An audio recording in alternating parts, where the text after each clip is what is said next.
This is a sample from the audiobook, Line Change, A Second Chance Romance, written by G.K. Brady and narrated by Ryan Lee Dunlap and Aubrey Vincent. Here's what this book is about. There's only one woman for him. The problem? She belongs to his best friend. When it comes to hockey and women, Marty LeBrun is used to coming in second to his best friend and teammate, Zach Pruitt. And that's okay, because Marty's sole aim is breaking into the NHL, a climb as steep as Mount Everest, without oxygen, for a guy whose heart is greater than his talent. But all that changes when Claudia Campbell walks into their lives. Suddenly, playing Zach's wingman is a role Marty is no longer willing to fill.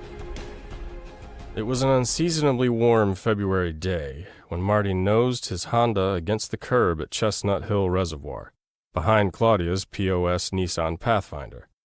As he killed his engine, he glanced out the window and saw her stretching in the distance. She was wearing that tight-fitting spandex stuff that accentuated her curves beautifully. Tucking his keys and wallet into his gym pants, he locked his car and jogged toward her. She looked up when he caught her eye and gave him a brilliant smile. "There you are. I was wondering if I was about to be stood up. I'd never do that to you." He went into a walking lunge beside her.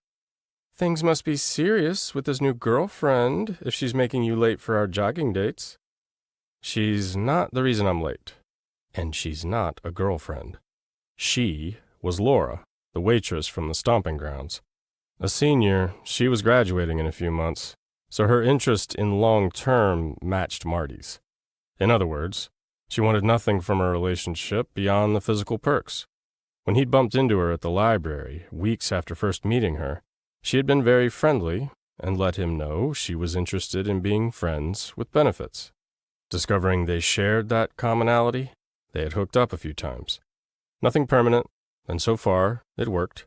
As long as they each got out of it what they wanted and didn't change their minds about keeping things light, they would continue seeing each other until she left in a few months. "No? What's your excuse then?" Claudia braced her hand on his shoulder. He was extended in a deep lunge. To execute a standing quad stretch.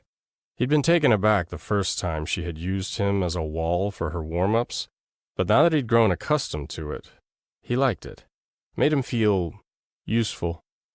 "I had to turn in extra credit work for chem." "Oh, that's right. Is that the last of it?" She tugged at his shoulders as if trying to pull him to his feet. "Can I help you?" he quipped.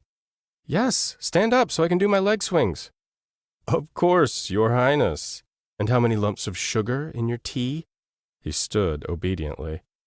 She flattened her palm against his chest. "Yuckity yuck. Maybe I should give you 2 lumps." "Not a good idea. You'll lose your mobile stretching wall." "Good point." Her leg flew high in front of her. "So, how's English Lit coming? Need any more of my help there?" While he loathed English, Claudia loved it. More importantly, she excelled at it and had helped him over the rough patches.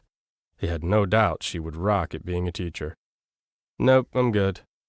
Her head swiveled toward him. "So, you think you'll be able to keep the scholarship?"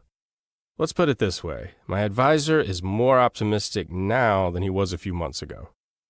She stopped her leg swings to clap and pump her fist. "Yes, I'm so relieved." Her antics spread warmth through his limbs, and he grinned. "You're relieved. How do you think I feel?" Now she placed both palms against him and started her hip abductor swings. He covered her hands with his to steady her as if it was the most natural move in the world. Because it was. Her eyes sparkled with mischief when she looked up at him. "So, tell me about this girl you're seeing. You're being terribly enigmatic." He dipped an eyebrow at her. "You're using awfully big words." "You're not going to respond, are you?" she prodded. "Nope." They headed for the trail and began their run, their timing perfectly choreographed. "We're going to run the circuit a couple times, yeah?" she said beside him.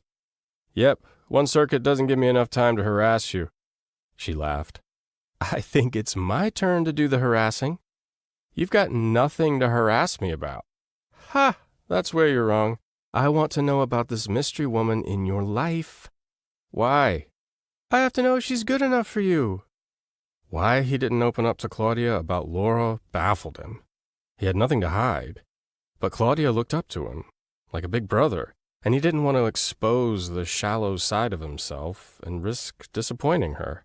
Claudia's admiration, if he could call it that, was a treasure he hoarded more than he was willing to admit. Thanks for listening to our audiobook sample. Click on the QR codes for more information or to purchase from Amazon.com. For more information about this and other titles, please visit www.silvertonaudio.com. And don't forget to subscribe to our newsletter for information about free audiobooks and rewards.